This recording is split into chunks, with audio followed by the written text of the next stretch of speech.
selaku Ketua BKM Mas'ada beserta seluruh pengurus BKM Mas'ada yang kami hormati Bapak Ibu seluruh tamu yang telah berhadir pada malam hari yang berbahagia ini.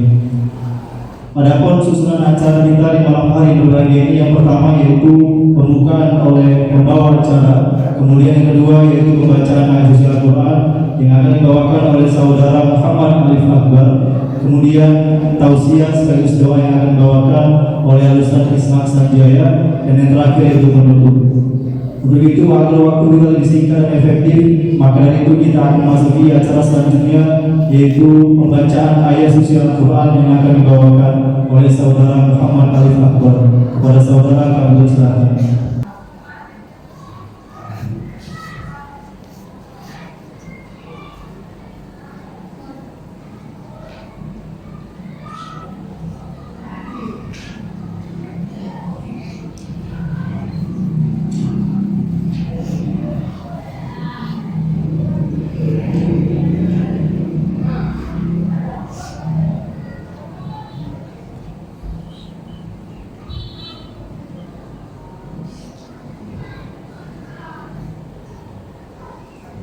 Assalamualaikum warahmatullahi wabarakatuh.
وكان الإنسان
Sebuah lantunan ayat suci Al-Quran telah diperdengarkan kepada kita semua di malam hari yang semoga diberkahi oleh Allah ini. Terima kasih kami mengucapkan kepada saudara Muhammad Arif Akbar yang telah melantunkan ayat-ayat suci Al-Quran di tengah-tengah acara kita di malam hari ini. Semoga lantunan ayat suci Al-Quran dirasakan oleh saudara Arif tadi dapat menjadi asbab atau sebab turunnya rahmat dari Allah Subhanahu wa taala dan juga keberkahan dari Allah Subhanahu wa taala untuk kita semua berhadir pada malam hari ini dan juga untuk acara kita di malam hari ini.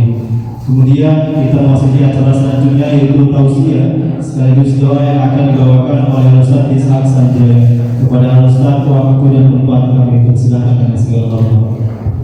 Allah. Assalamualaikum warahmatullahi wabarakatuh.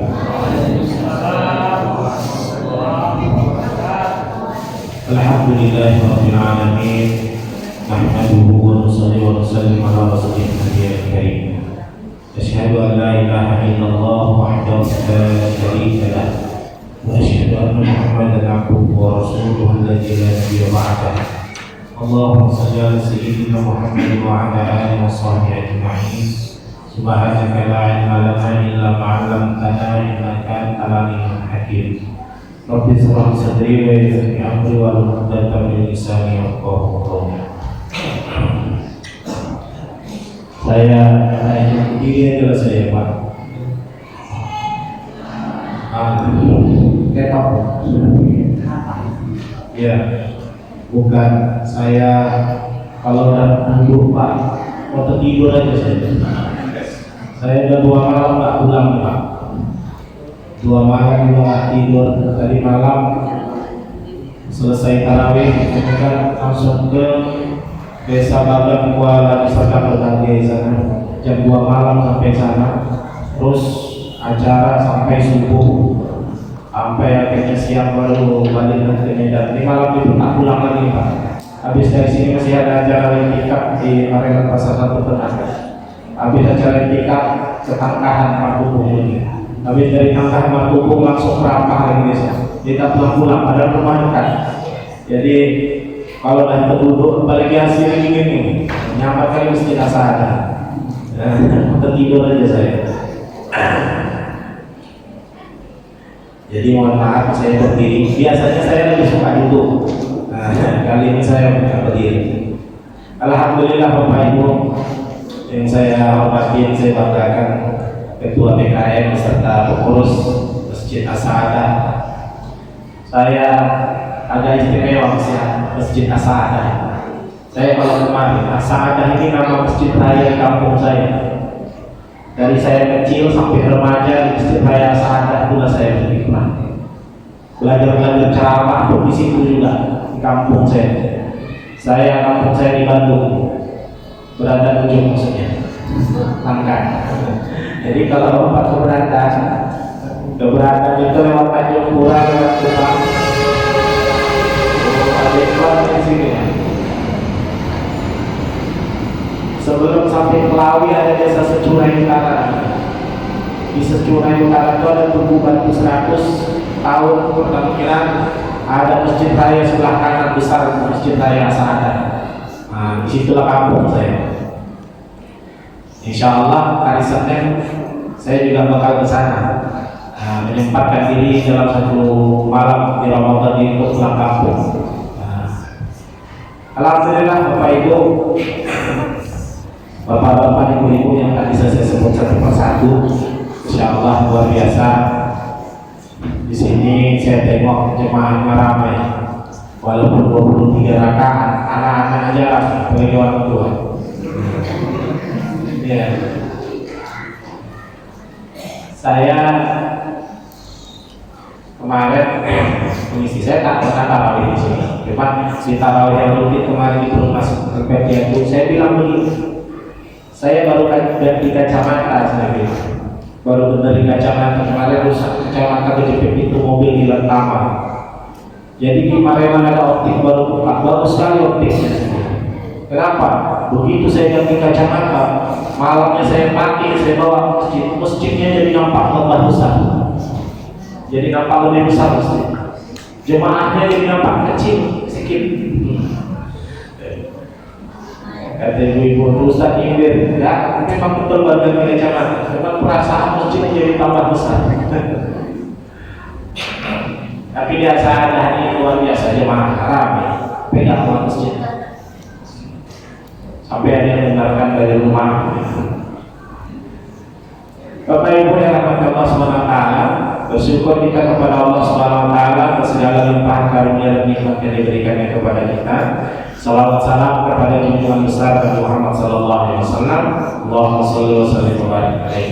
Mudah-mudahan semua kita yang hadir dapat syafaatnya. Amin ya rabbal alamin. Luar biasa anak-anak ini. Ini 10 tahun lagi nih kita orang yang ngatur-ngatur setiap momen acara. Bagus. Saya pikir main di realnya di orang kita ini bukan kemana gitu. Di real tadi kan dikasih orang ya, pasti kan anak-anak di biasa. Ada yang tak ubah juga. Awak mau belok dihalanginya di mobil. Kenapa anak-anak? Asal jangan macam yang di apa ya, semalam malam kemarin di simpang apa namanya kampung nelayan tuh. Nah, kalau itu memang perang tuh. Awak pun betul-betul. Terakhirnya kalau saya subuh ke Belawan itu saya batalkan karena saya tanya sama kiainya, cuman tempat mobil apa?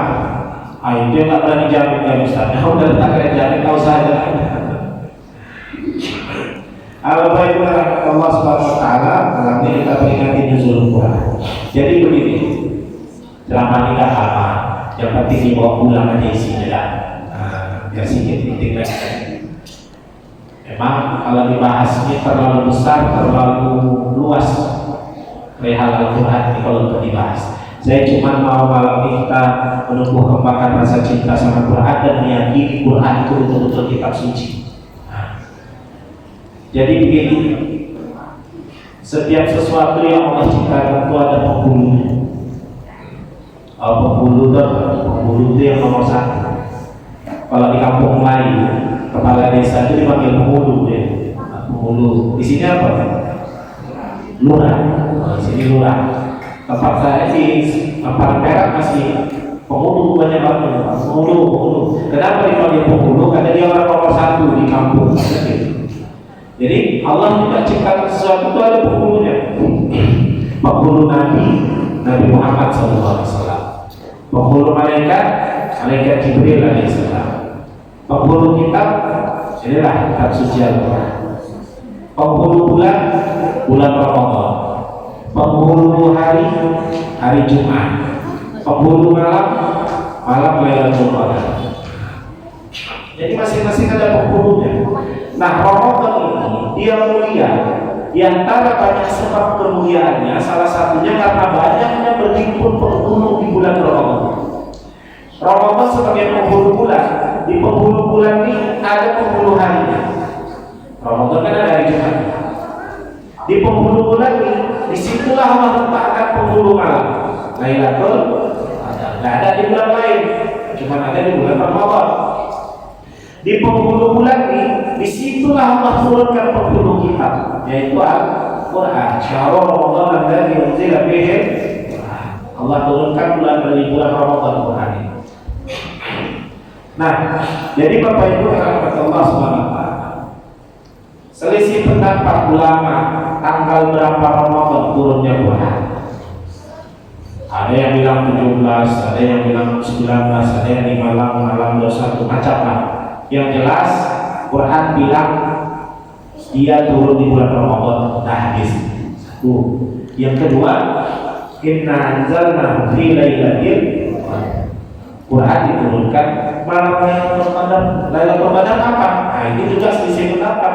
Kalau dari ciri-cirinya kata Nabi, carilah di 10 malam terakhir di malam ganjil. Ini salah satu riwayat saja. Jangan berpatokan ke sini. Nanti jadi nakal-nakalin. Akhirnya malam 21 tarawih dia tahajud baca Quran, malam 2 prenya, malam 3 buatnya lagi. Jangan kalah-kalah. Zaman akhir zaman ini banyak kali orang ibadah kalah-kalah. Kemarin di Maka juga ada ibu bertanya, Ustaz, kan ada hadis bilang kalau kita ngasih makanan buka puasa sama orang yang berpuasa, itu dapat pahala sama seperti orang yang berpuasa. tanpa mengurangi pahala puasa tersebut.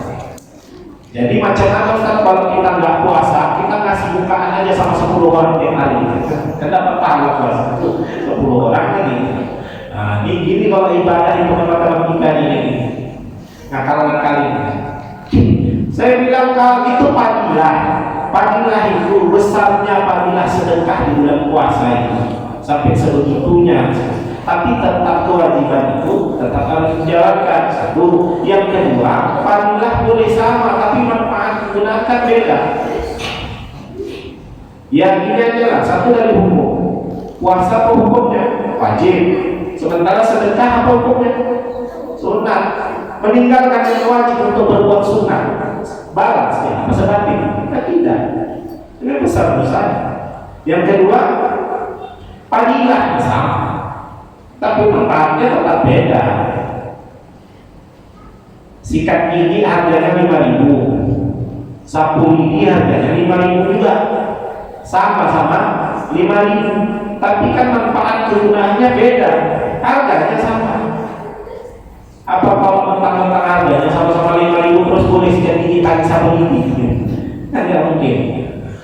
Jadi ibadahnya jangan ngakal-ngakal. Ini Ramadan dah tinggal dikit lagi, nggak usah diakal-akali, hidupkan setiap malam, insya Allah dapat Lailatul Qadar. Itu aja, manfaatkan sebaik-baiknya. Sudah. Sekarang bahasa Al-Qurannya. Bapak Ibu yang rahmati Allah Subhanahu Wa Taala. Jadi Quran ini sebagai penghulunya kitab suci. Saya mau cerita sedikit pengalaman saya, dan sekaliguslah pengalaman ini kita ambil hikmahnya dan jadi pelajaran kita malam ini. Jadi tahun 2005 itu saya ada mewakili Sumatera Utara, program KPN Kapal Pemuda Nusantara. Itu dari seluruh Indonesia. Saya mewakili Sumatera Utara waktu itu di Cibubur. Malam selesai agenda semua, saya ngobrol-ngobrol sama kawan dari Manado, namanya Gabriel. Gabriel dari Manado ini Kristen. Mula-mula dia tanya sama saya, "Ustaz, kenapa kok orang Islam perang aja? Di luar negeri ada Sunni yang masih cemprak, terus di sini kita ada Ahmadiyah diserang pada Islam." Saya jelaskan, Ahmadiyah itu bukan Islam. Saya bilang, mereka mengaku Islam, tapi Islam tidak mengakui mereka. Kenapa? Mereka mengakui adanya Nabi setelah Nabi Muhammad. Saya jelaskan tadi yang lebar. Habis itu sampai terakhir pembahasan kepada Quran. Dia tanya, di Quran itu katanya ada surat Maryam. Ini mungkin maksudnya surat Maryam. Dia jelaskan, ya begini. Jadi berarti sama lah cerita tentang Yesus begini. Akhirnya sampailah membuka diskusi tentang kitab suci. Akhirnya saya bilang begini, gini Gabriel, kita sepakat dulu, kitab suci itu perkataan siapa? Kitab suci itu kan perkataan Tuhan. Ya, kita sepakat ya perkataan Tuhan, firman Tuhan. Sekarang pertanyaannya, firman Tuhan itu dikirim kepada siapa atau didelegasikan sama siapa? Siapa yang bawa firman Tuhan? Dia bilang utusan Tuhan. Tepat saja. Dalam hal ini kitab suci kami Al-Quran itu wahyu Tuhan kami Allah Subhanahu Wa Taala dibawa oleh Nabi kami Muhammad SAW. Sekarang Alkitabmu atau Bible-mu siapa yang bawa? Siapa yang mencetak? Dia bilang Yesus. Berarti Yesus utusan Tuhan. Kata itu, iya, dia utusan Tuhan yang membawa semua firman. Kalau dia utusan, terus Tuhannya siapa? Boleh dia Tuhan. Tadi kau bilang utusan. Sudah nggak usah dibahas. Saya bilang, sudah bingung duluan. Kita nggak bahas Tuhan. Kita kan mau bahas kitab sucinya. Yang jelas itu kitab suci firman Tuhan dibawa sama utusan Tuhan. Sekarang pertanyaannya, kalau utusan Tuhannya sudah mati, ada lagi ayat yang turun bukan? Dia bilang nggak ada. Begitulah Al-Quran kan. Setelah Nabi Muhammad meninggal, tidak ada lagi ayat yang turun.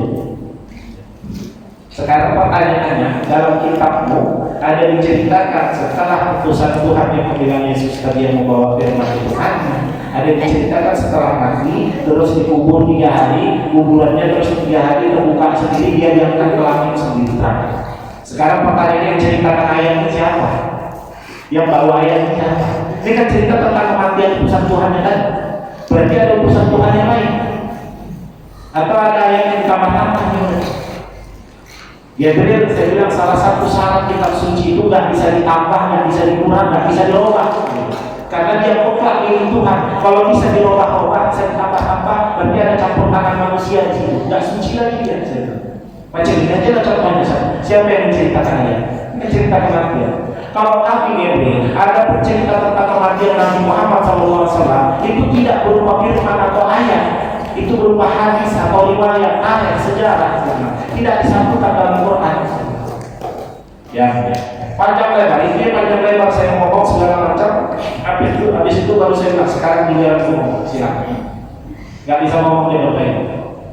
Betul semua lagi. Kok aku itu? Saya bilang. Ya, saat ini aku akui karena aku nggak bisa daftar. Jadi nggak ada daftar mereka berbaik. Jadi Al-Quran ini tetap terjaga karena dia memang kitab suci, Allah yang jaga.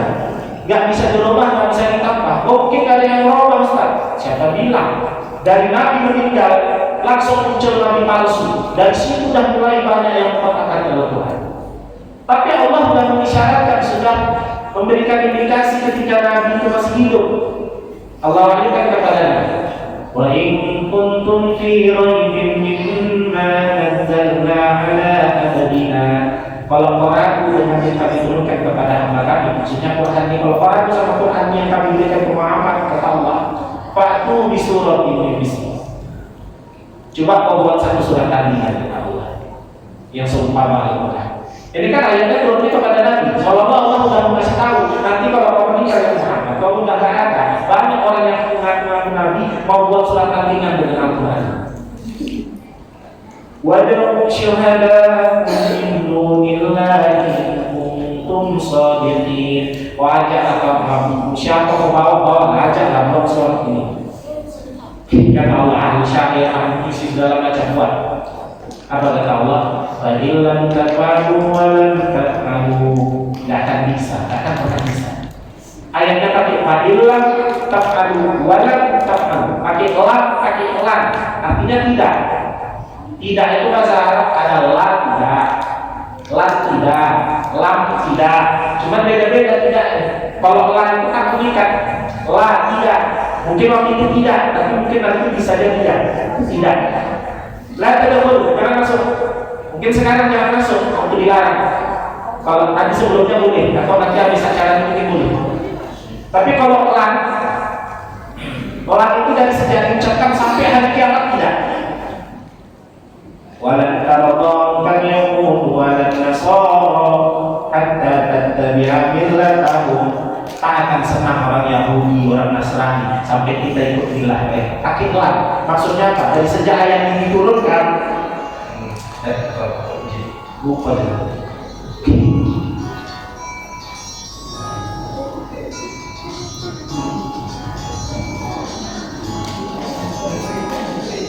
Jadi kalau dia ulang dari sejak ayat ini diturunkan sampai hari kiamat, dia tidak. Dari sejak dia manfaat ayat ini diturunkan sampai hari kiamat tidak. Artinya apa? Orang Yahudi, orang Nasrani sampai hari kiamat dia akan pernah senang sama orang Islam. Jadi kalau katanya berdamailah kita Islam tidak ada, itu basa-basi. Kalau lam dan sebelum diturunkan ayat, dari dulu sebelum turun ayatnya sampai sekarang sampai hari kiamat tidak. Mana contohnya? Lam yalid wa lam yulad. Allah tidak beranak dan tidak diperanakan. Artinya apa? Dari sebelum diturunkan surat ini, memang keadaan Allah sudah begitu. Sebelum Allah berikan ayat ini, memang keadaan Allah memang tak pernah beranak, tak pernah diperanakan. Itu makin lama. Jadi fa'illam taf'alu wa lan taf'alu fattaqun nar allati waquduha an-nas wal hijarah u'iddat lil kafirin. Allah pakai lam. Artinya sampai kapan? Sampai hari kiamat enggak akan ada yang bisa menandingi Al-Qur'an. Itu maksudnya. Jadi Bapak Ibu yang rahmati Allah Subhanahu wa taala, dan ternyata benar setelah Nabi Muhammad meninggal muncul nabi palsu. Ada namanya Musailamah al-Kadzdzab. Banyak dia buat surat-surat cair tentang Al-Quran, tapi isinya diketahui sama orang Jepang daripada aku. Salah satunya paling masyhur suratnya itu surah Al-Fil. Kalau di Quran kan ada alam tema kalau bukan satu fil. Ya buat juga surah Al-Fil. Al-Fil bermula gajah. Mal-fil, apakah itu gajah? Wa ma adraka mal-fil, tidak tahukah apakah itu gajah? Disebutkannya ciri-ciri gajah. Kabir perutnya besar, tawil, belalainya panjang. Ciri-ciri gajah disebutnya. Ya nggak perlu dibilang itu anda tahu kan itu gajah. Jadi mau menang Quran tapi nggak bisa. Akhirnya diperang sama Abu Bakar. Saya lama. Itu zaman Nabi. Terus akan ada Indonesia berusaha sampai sekarang kembali. Di tempat kita di Medan, tidak jauh dari kita. Di Marelang, Simpang Maut, Tewangan Maut, Jalan Paku. Jalan Paku masuk ke dalam ada Gang Tembaga. Masuk Gang Tembaga itu ada Masjid Istiqomah. Sekarang ada Masjid Bintang. Diresmikan masa wali kota Junaidi. Tapi waktu saya di situ, dulu masih musola kecil tahun 2005, saya nemui langsung itu Bapak Ibu, surat palsu yang diselipkan di dalam Al-Quran dibaca sama anak-anak pada usaha. Nama suratnya surat Al-Wasaya.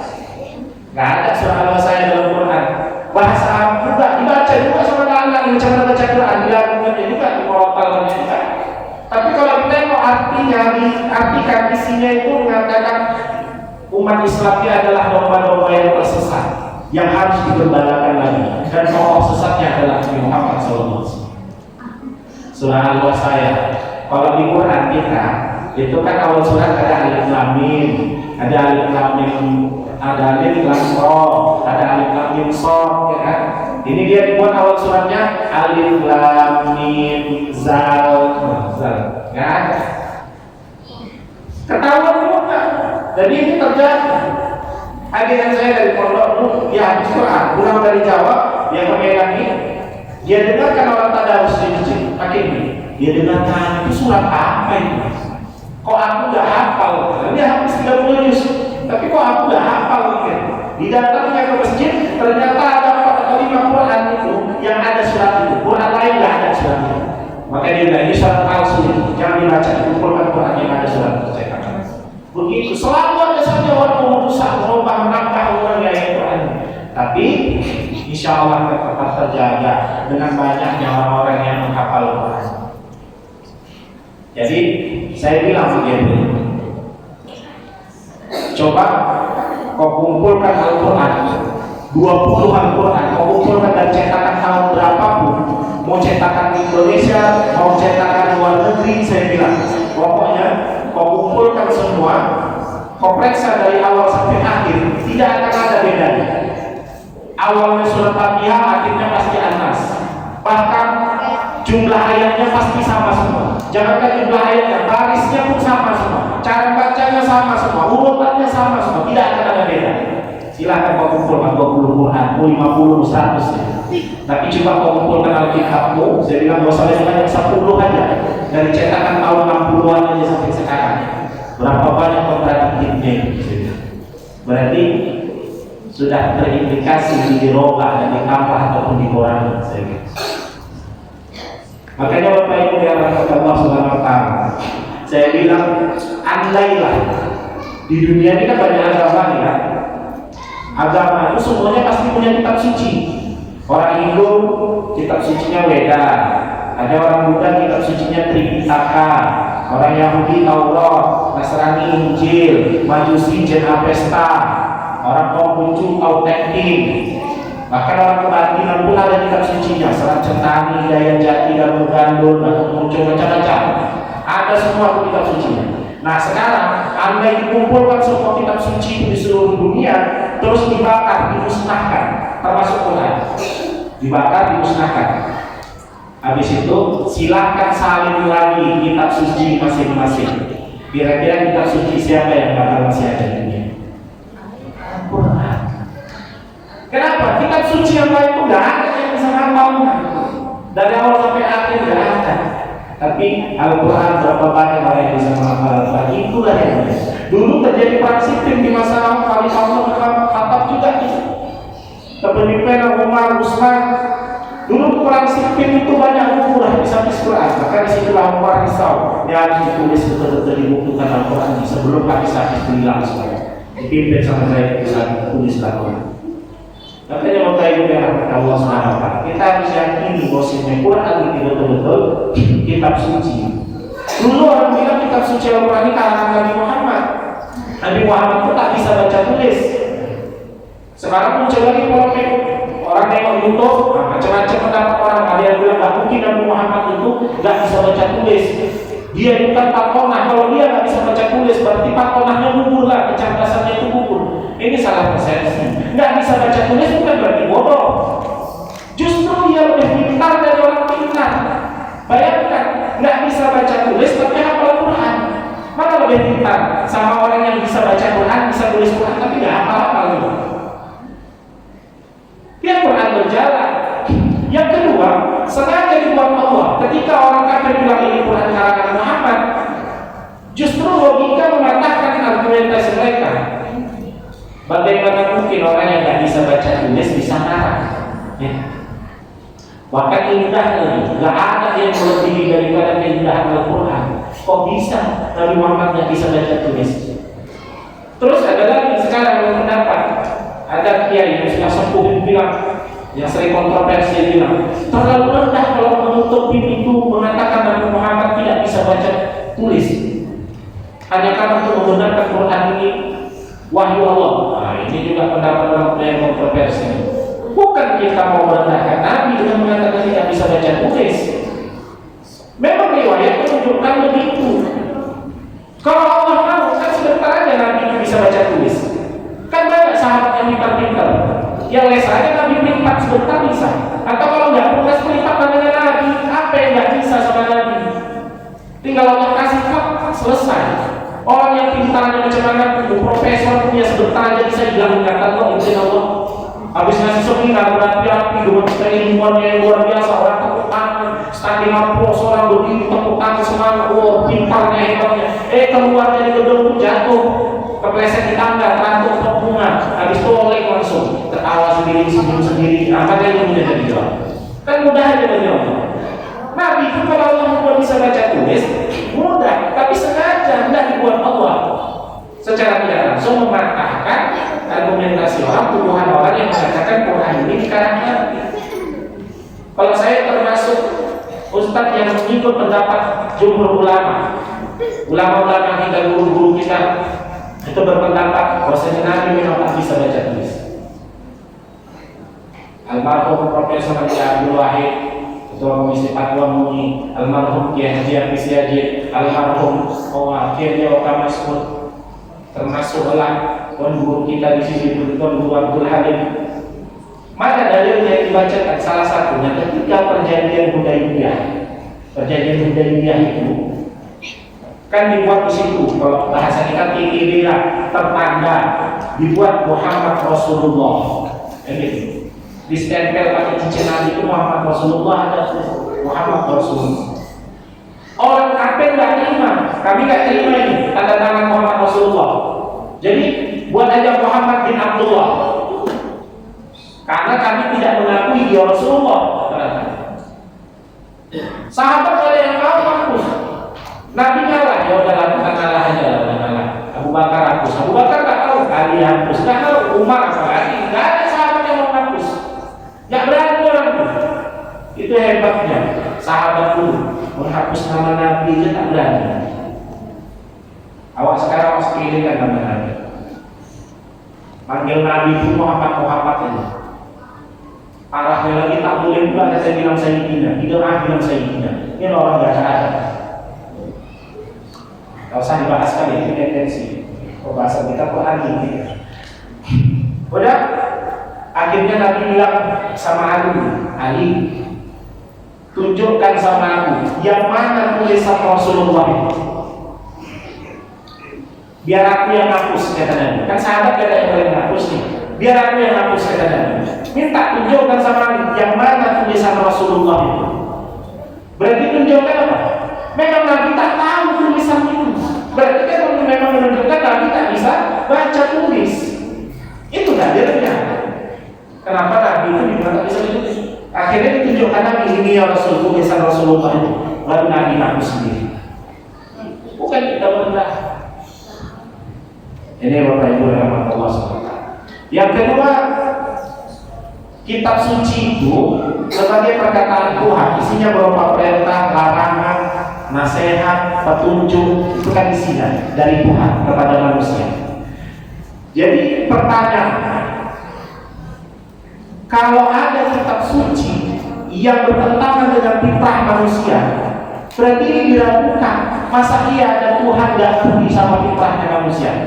Sementara manusia dia ciptakan. Misalnya gini, manusia itu kan butuh makan, minum, kawin, kan ini fitrahnya. Jadi kalau ada kitab suci yang melarang ini, berarti kan Tuhannya gak ngerti sama kebutuhan umatnya sendiri, kebutuhan hambanya sendiri. Makanya Islam misalnya puasa kita, puasa dari subuh sampai maghrib 14 jam, ini masih batas kewajaran orang sanggup nahan makan minum.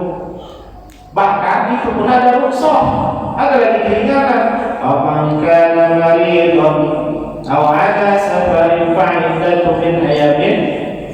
Kalau puasa atau dalam perjalanan boleh nggak puasa dan di hari lain. Ini keringanan, nggak mau nyiksa Tuhan kita.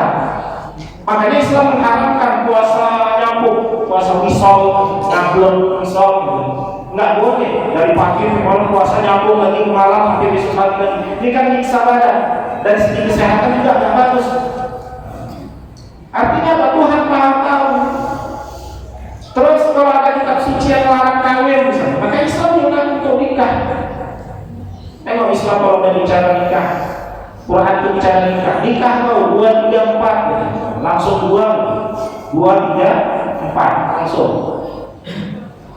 Kalau nggak bisa hadir baru 1, satunya belakangkan. Berarti yang disuruh duluan 2, 3, 4. Berarti kalau nggak bisa hadir baru 1. Bahkan Nabi ancam an-nikah sunnah.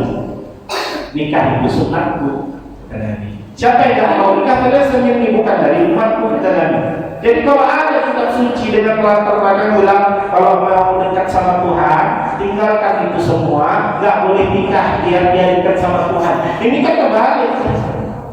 Kita mau kiai macam mana, mau alimnya macam mana, mau walinya macam mana pun tetap nikah.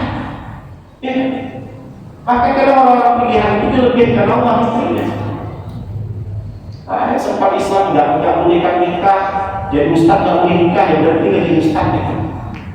Ini kan pengertian Tuhan. Jadi setiap Tuhan buat peraturan, pasti Tuhan itu tahu sesuai dengan kebutuhan umatnya atau hambanya. La yukallifullahu nafsan illa wus'aha. Kasih cobaan nggak melebihi batas kemampuan, termasuk ibadah. Jangan ada paksaan. Nabi aja melarang ketika orang mau ikut sholat tahajud. Nabi sholat tahajud sekali berdiri 2 juz setengah baca. Bahkan sampai bengkak kakinya. Ada sahabat yang mau ikut, nggak tahan, ikatnya badannya ke yang pakai tali. Dia tahan. Dilarang sama Nabi, jangan kata Nabi, badan itu punya hak untuk diistirahatkan, nggak boleh. Nah, ini Nabi aja ngerti. Padahal tidak semua yang nggak dibuat Nabi itu nggak boleh kita buat, atau nggak semua yang dibuat Nabi harus dibuat. Nah, ada taksis bagi Nabi, kekhususan bagi Nabi. Nabi berdiri sholat 2 juz setengah. Kita dilarang Nabi ringankan sholat. Dan benar. Makanya wajar Nabi kakinya sampai bengkak. Orang sekarang udah bengkak kaki, belum sholat juga. Beda kita dengan Nabi. Nabi itu ada khusus bagi Nabi. Ada yang haram sama kita, nggak haram sama Nabi. Ada yang wajib sama Nabi, nggak wajib sama kita. Jadi jangan asal sikit-sikit, nggak ada contoh, nggak ada sunnahnya. Mana hadisnya? Ini kadang yang cakap kayak gini soal ahli hadis kan. Mau sikit-sikit mana hadis, soal ahli hadis. Kalau dia ahli hadas, bukan ahli hadis. Soalnya ahli hadas benar-benar berhadas kecil, benar-benar berhadas besar. Takut wudhu kan berhadas. Padahal kalau kanan-kanan yang bahasa Arabnya bilang itu hadis, dia pun nggak tahu itu hadis atau bukan. Cuma kadang selantam aja mulutnya. Soalnya ada yang haram sama kita, nggak haram sama Misal kita berhadas besar, belum mandi wajib, duduk kita di dalam masjid, apa hukumnya? Apa hukumnya, Bu? Haram. Kita belum mandi wajib, duduk di dalam masjid, hukumnya haram. Tapi kalau Nabi, andailah Nabi berhadas besar, duduklah Nabi di dalam masjid, tidak berlaku hukum haram sama Nabi. Kenapa? Karena Nabi itu lebih mulia daripada masjid. Kalau Allah lebih mulia masjid daripada kita. Makanya Nabi kalau berhadas besar, dia duduk di dalam masjid, tidak berlaku hukum haram sama Nabi. Karena Nabi itu lebih mulia daripada masjid. Begitu penjelasan dalam kitab Masyal Bajuri. Haram sama kita, tidak ada sama Nabi. Nabi giginya boleh banyak, lebih dari 4, awak tak boleh lebih dari 4. Tertaksis bagi Nabi. Apalagi ada yang wajib bagi Nabi, tidak wajib sama kita. Misal witir, tahajud sama Nabi wajib, karena tidak pernah ditinggalkan Nabi. Tapi sama kita enggak. Witir itu kata Nabi, kalau tidak memberatkan umatku wajib kali itu. Cuma karena takut memberatkan, tidak diwajibkan Nabi. Itu pengertiannya Nabi sama kita. Coba bayangkan kalau seandainya witir, tahajud jadi wajib sama kita, kan meriah kita. Ya kan tahajud subuh aja sering lewat, ya kan? Aku kan tahajud sering, tahajud kencing, tidur itu bukan tahajudnya. Jadi nggak semua yang dibuat Nabi harus tidur, nggak semua yang nggak dibuat Nabi tak boleh dibuat, nggak gitu. Karena apa? Karena ada yang nggak cocok kalau Nabi itu buat, tapi harus kita buat.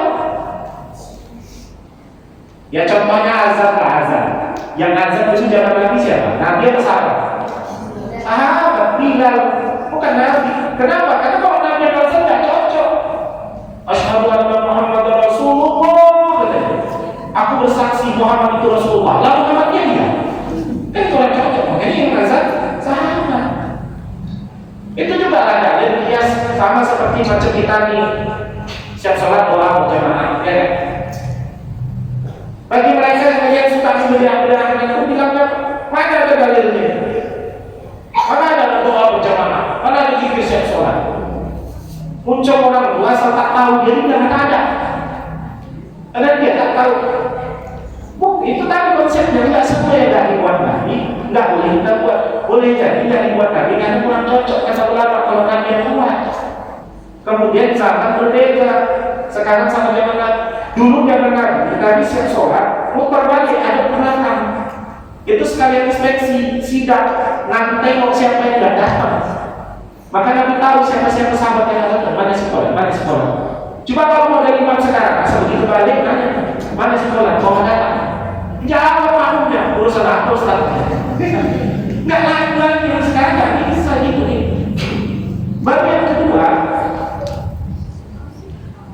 kadang nggak mesti pun balik ke belakang. Kata ulama, balik ke belakang itu sebenarnya sepakat memberitahu bahwasannya sholat sudah selesai, supaya jangan nanti ada sahabat yang datang mengira Nabi masih sholat. Jadi dengan menghadap ke belakang, sahabat itu tahu bahwa ternyata sholat sudah selesai. Maka oleh ulama kita dikiaskan berarti nggak pun menghadap ke belakang, tapi dikuatkan zikir setelah sholat. La ilaha illallah wa la syarika lahu Allahumma anta salam minka salam. Itu kan di luar bacaan sholat. Dengan menguatkan bacaan itu, orang juga tahu bahwasanya sholat sudah selesai. Berarti maksudnya sama. Wah, yang ketiga, kalau dibuat sholat doa berjamaah, syarat Nabi buat itu nggak cocok, tapi kita mesti buat. Kenapa Nabi nggak cocok bikin sholat berjamaah? Misalnya gini, Nabi itu kan diyakini doanya itu makbul, ya. Nabi itu doanya makbul. Makanya Nabi hati-hati menggunakan doa nggak sembarangan Nabi. Tengok waktu Nabi dilempari di bawah, disuruh doa, nggak mau Nabi. Kata malaikat doa aja, minta sama Allah biar kuifet gunung dibuat biar mati orang semua. Nabi nggak mau. Karena kalau Nabi doa makbul. Terakhir Nabi-nya doanya apa? Allahumma hdi qaumi fa innahum la ya'lamun. Ya Allah kasih hidayah kaum ini. Sungguhnya mereka nggak tahu ya Allah. Itu doa Nabi dan itu dikabulkan oleh Allah. Makanya sekarang kata Nabi, mungkin sekarang mereka nggak beriman, tapi anak cucu mereka nanti beriman. Ya betul, sekarang kota tauhid itu ya beriman Islam semua. Jadi doa Nabi makbul. Tengok salah lagi. Ketika sahabat minta didoakan Nabi, Nabi nggak langsung doakan. Kalimat Nabi yang pertama apa kata Nabi? Boleh jadi kemiskinan itu lebih baik untuk. Boleh jadi kemiskinan itu lebih baik untuk. Tapi karena dibujuk enggak ya Rasul, kalau kaya itu ya Rasul, aku rajin yang ini karena nggak bisa zikir, nggak bisa doa, karena gantian yang salah itu ya Rasul. Itu kan kata kita. Ternyata betul udah kaya itu masalah. Sama macam kita kata, aku kalau kaya kan pakai ini untuk masjid. Ini gratis semua iman dalam bulan gratis ya. Nah, itu kata kita kalau kaya, padahal Allah bilang kau kalau kaya nggak mau menunjuk Quran itu nggak datang, tak makan gitu. Kita kadang sok tahu. Nah maka sahabat meyakini doa Nabi itu dimakbulkan. Jadi andai Nabi sholat, siap sholat doa berjamaah. Andai adalah sahabat yang berbuat maksiat sebelum sholat, apakah dia mabuk? Dulu kan orang suka mabuk, atau berantem, belum sempat minta maaf, terus sholat di belakang Nabi. Nah di doa, namanya imam itu kan doanya umum. Kalau imam itu doanya harus umum, nggak boleh doa pribadi. Karena kalau doa pribadi ini malah nggak nyambung. Imamnya pasti aja. Doa pribadi, ya Allah minta jodoh ya Allah. Yang namanya amin ya kapan? Yang amin kan dah iya, ini yang di belakang. Kan jadi masalah. Kau pula yang paling kuat ngaminkan minta jodoh. Makanya doa imam harusnya umum. Doa paling umum itu apa? Doa minta diampunkan dosa. Allahumma ighfir lana dzunubana, kan gitu kan? Ya Allah ampunkan dosa kami. Nah, andai Nabi berbuat begitu setiap selesai sholat, itu sahabat yang tadi berbuat dosa sebelum sholat kan merasa dosanya diampuni karena didoakan Nabi.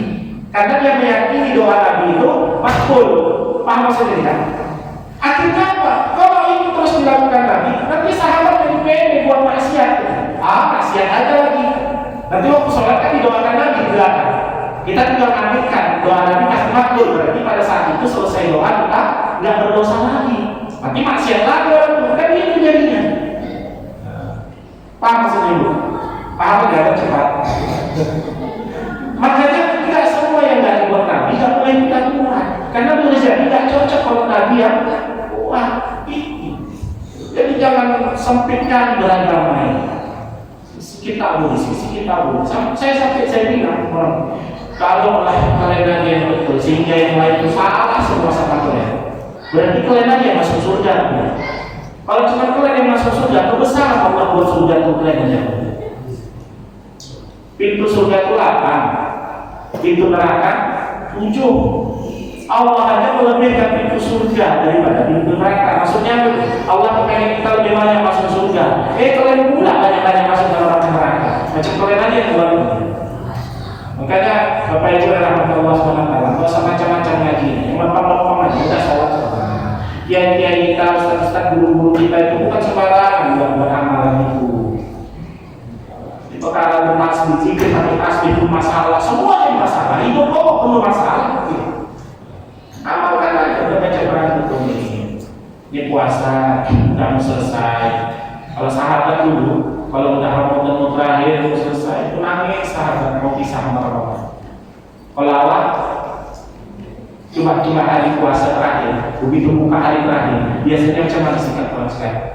Begitu buka, alhamdulillah, selesai udah puasa. Maksudnya apa itu? Seolah-olah tersiksa Ramadan ya. Kalau sahabat dulu nangis, kenapa hilang keberkahan, hilang banyak kali bonus di Ramadan nggak dia dapatkan.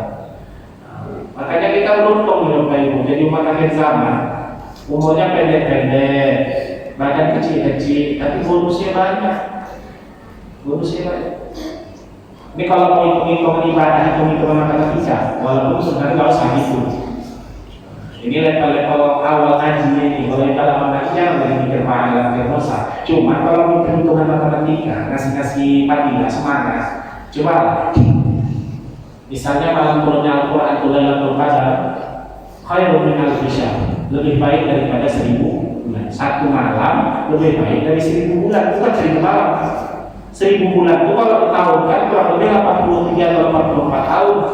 Dan kalau kita malam menghidupkan baca Quran, tahajud, sholat, kita zikir, kita seolah-olah ibadah kita itu selama 83 tahun dalam satu malam kalau kita hidupkan.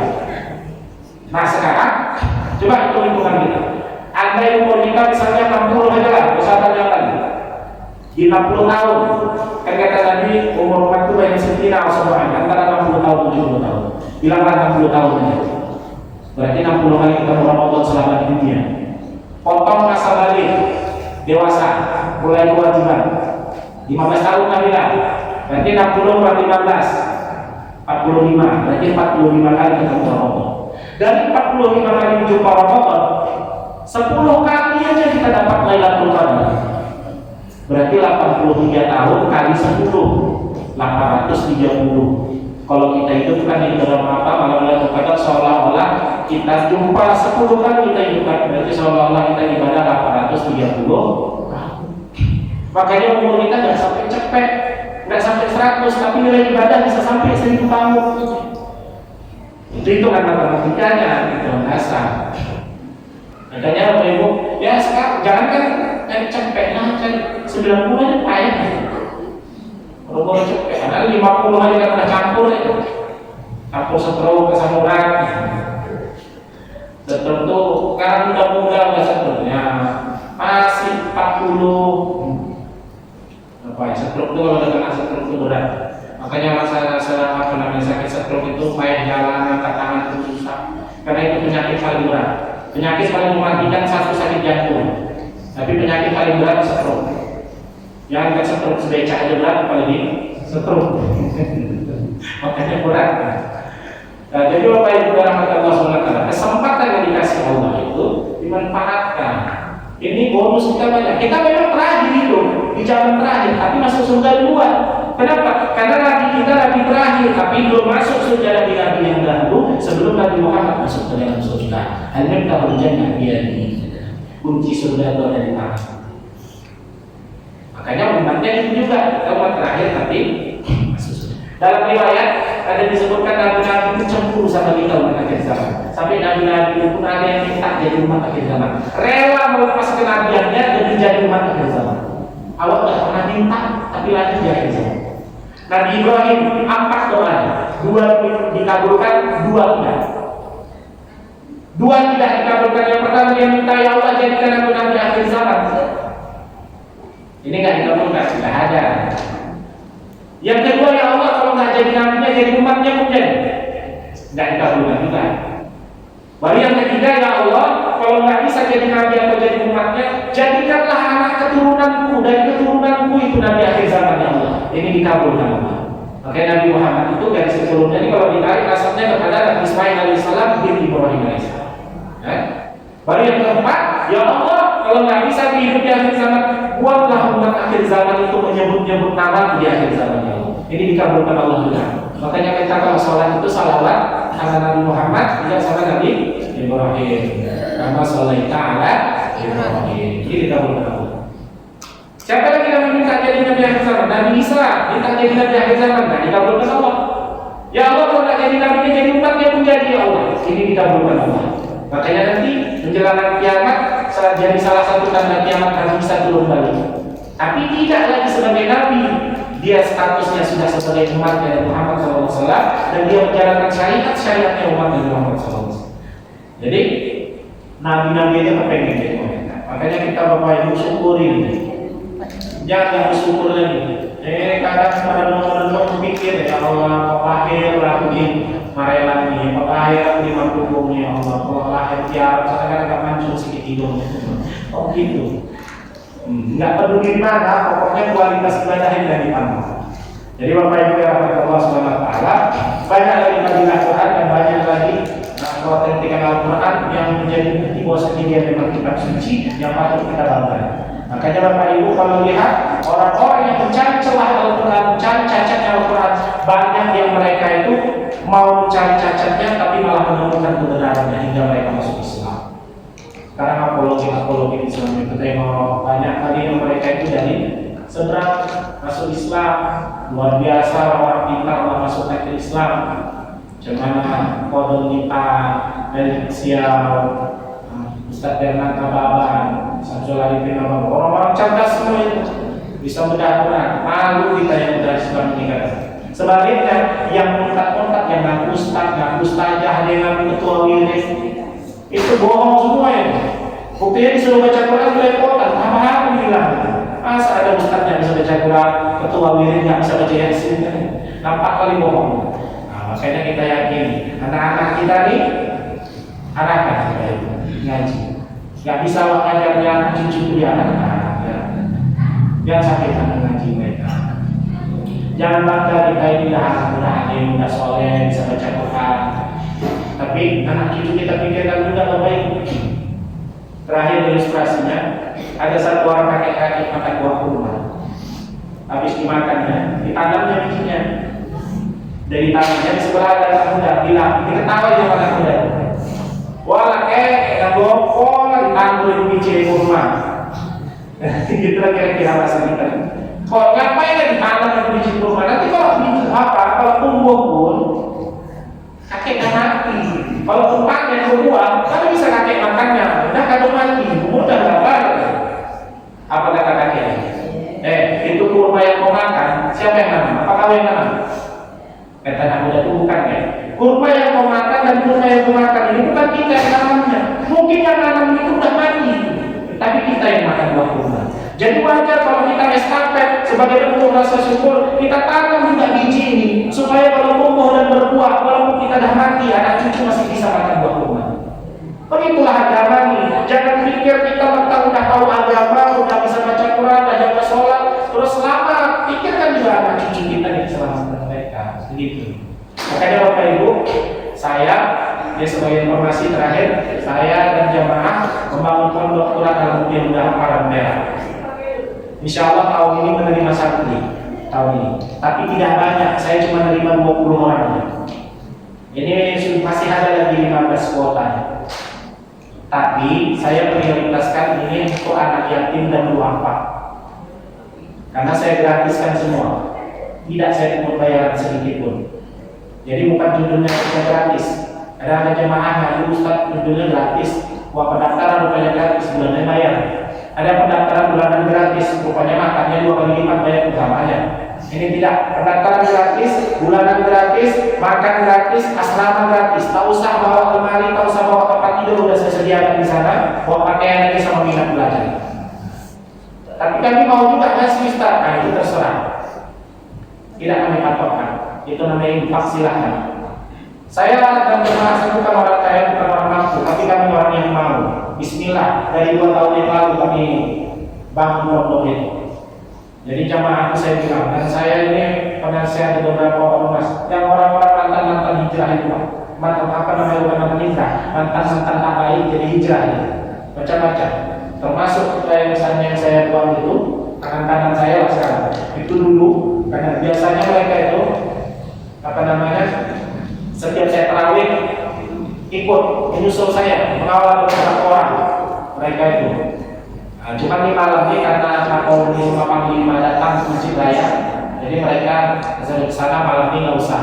Saya menunjukkan Quran juga. Nanti ketemu habis acara ini baru mereka nyusul di acara itikaf nanti di Malaysia. Jadi saya setiap malam mereka ikut. Pakai seragam orangnya, orang kita. Nah, ormas-ormas KBP, keluarga besar TNI. Jadi ada yang dari Lantamal, ada yang dari Kopasda Angkatan Udara, ada yang dari Kodim. Jadi KBP itu ada KBP Hibas, Brigadier Sedang, ada yang KB, P3AD, Hipakat, gabung gotong royong membangun pondok. Jadi saya bilang kita amal tak ada, ilmu tak ada, umur sedikit lagi. Apa yang bisa kita banggakan? Jadi inilah model marketing akhirat, bagaimana caranya supaya dalam ibu masih ada kiriman pahala. Dari siapa? Anak-anak yang mengaji di pondok. Dan kami sediakan juga, saya sediakan juga kamar asrama di bawah untuk orang-orang tua, mereka yang mau tobat, mau belajar baca Quran, belajar dakwah, mau belajar sholat, dan tidak digabung sama santri. Kalau perlu gurunya yang datang ke kamar, supaya kesannya mereka cuma jadi tamu di pondok. Jadi nggak malu lah, nggak minder. Jadi saya bilang kita prioritaskan untuk anak yatim, tetapi jangan dieksploitasi anak yatim. Walaupun kita bukan orang mampu, asal mau, insya Allah Allah kasih jalan. Saya bilang. Kadang-kadang dibangun pondok belum siap dan 5 murid, terakhir tidur sembarangan, akhirnya itu dijadikan daya tarik untuk orang menyumbang. Sementara anak yatim tersiksa. Saya bilang tidak, siapkan dulu kamarnya. Saya tak mau tahu semalam menjadi mana karena belum siap. Siapkan dulu asramanya, tempat tidurnya, nggak bisa AC kipas angin pun jadi, baru kita terima sana. Dan saya tidak izinkan anak-anak saya itu nanti, anak-anak santri itu dipinjam orang, istilahnya dibawa untuk dikasih santunan, bawa ke sana kemari. Tidak, kita terima anak yatim supaya mereka tidak merasa yatim lagi. Saya layaknya, jangan dibawa kemana-mana. Kalau mau nyumbang silakan datang ke pondok, jangan dibawa kemana-mana. Nanti mereka tetap aja merasa yatim, tidak bisa ada di mana-mana. Jangan begitu. Saya bilang, jadi silakan Bapak Ibu, kalau ada saudaranya, keluarganya yang yatim ataupun nggak yatim tapi duafa, mungkin ayahnya ada tapi tak sakit, nggak terjalan dia ke gimana, kan susah, silakan. Nanti saya kirim anggota untuk mensurvei supaya ekonomi. Kemudian syaratnya tamat SD, ini tingkatnya SMP. Kemudian sudah bisa baca Quran, karena kita nggak ngajari dari alif dan ba lagi, ada di tingkat SMP. Kemudian seleksi minat belajar 3 bulan. Mohon maaf, 3 bulan ini kalau nggak ada minat belajarnya kita pulangkan. Karena bahasanya maaf, karena kalau bahasa kasarnya ngapain ya makan tidur aja jalan. Karena semua fasilitas kita tanggung. Jadi dia harus ada minat belajar. Dan pesantren itu bukan pesantren taktis. Program taktisnya ada, tapi kita tidak monoton. Saya akan paksakan anak itu harus taktis. Akhirnya nanti stresnya. Yang penting sama saya bilang anak-anak ini lepas makan ngerti fardu kifayah. Bisa mereka khutbah Jumat, bisa mereka fardu kifayah sholat jenazah, bisa bawa doa itu terakhir kali tempatkan ini. Karena itu yang dirasakan masyarakat. Apapun Quran dia tapi tidak bisa apa-apa. Suruh ceramahnya awal-awal sambutan aja awal-awal terkaya. Jadi imam bisa lancar bacaannya, tapi di dalam lupa dia tahiyat awal udah bingung dia mau ngapain. Kenapa? Karena nggak tahu dari hukum, nggak tahu hukum mana sunat. Jadi paling tidak dia harus paham juga fikih. Jadi kita ajarin itu, di sana kita didik. Jadi silakan Bapak Ibu nanti silakan kalau mau hubungin ada nomor saya sama Adiansa ada, terus sama siapa yang menghubungi saya? Ustadznya, Ustadznya ada, sama ya sama Ustadz Dila, sekarang Adiansa ada di sini ya. Jadi silakan nanti kalau ada dari sini anak yatim apa yang mau dimasukkan, mumpung kuotanya masih ada. Ini nanti bulan 5 sudah ditutup pendaftaran. Ini aja Bapak Ibu, mohon izin mohon saya segala kekurangan. Mudah-mudahan ada manfaatnya. Subhanallah bihamdik, subhanallah bihamdika, asyhadu an la ilaha illa anta astaghfiruka wa atubu ilaik. Assalamualaikum warahmatullahi wabarakatuh. Astagfirullah. Bismillahirrahmanirrahim. Alhamdulillahi rabbil alamin. Assalatu wassalamu ala asyrafil anbiya'i wal mursalin. سيدنا ومولانا محمد وعلى آله وصحبه أجمعين. اللهم اغفر لنا ذنوبنا ولوالدينا وارحمهم كما ربونا صغارا، لجميع المسلمين والمسلمات والمؤمنين والمؤمنات الأحياء منهم والأموات برحمتك يا أرحم الراحمين. اللهم إنا نسألك رضاك والجنة ونعوذ بك من سخطك والنار. اللهم ارحمنا بالقرآن كأننا إماما ونورا ورحمة ورحمة. اللهم إنا نسألك سلامة وصحة وقوة لا نسألك يا الله ببركة شهر رمضان. اللهم احفظنا من الفتن ما ظهر وما بطن. اللهم ابعث فينا صوتا نصيرا وعادلا يا قوي يا متين. لا إله إلا أنت سبحانك إنا كنا من الظالمين. اللهم اجعل جنتنا هذا جنة مرحوما وتفرقنا من بعده تفرقا معصوما. ربنا آتنا في الدنيا حسنة وفي الآخرة حسنة وقنا عذاب النار. صلى الله على سيدنا محمد وعلى آله وصحبه أجمعين. الحمد لله رب العالمين. تقبل الله منكم منا ومنكم تقبل يا كريم.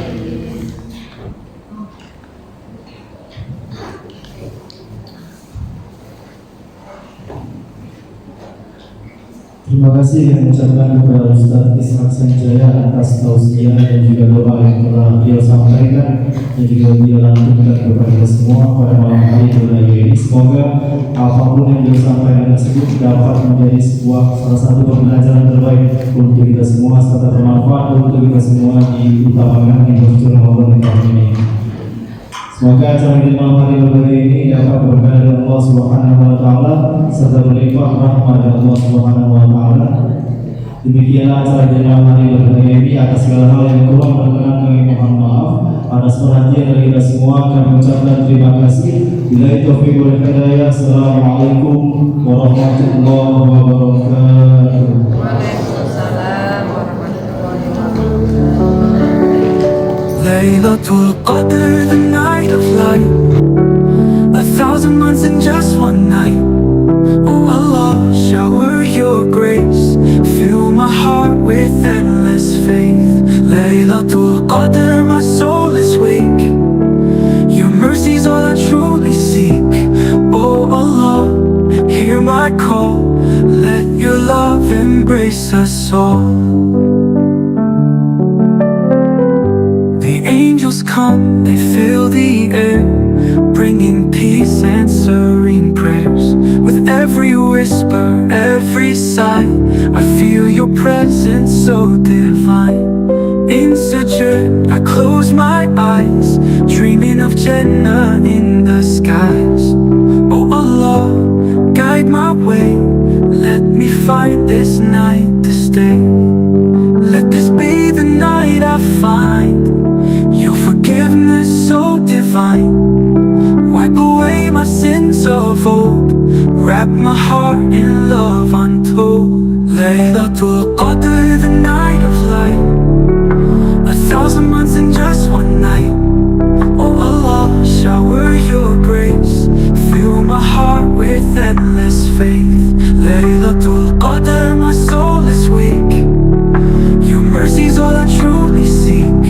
Oh Allah, hear my call, let your love embrace us all. Let this be the night I find your forgiveness so divine. Wipe away my sins of old, wrap my heart in love untold. Laylatul Qadr, the night of light, 1,000 months in just one night. Oh Allah, shower your grace, fill my heart with endless faith. Laylatul Qadr, my soul is weak, your mercy's all I truly seek. Oh Allah,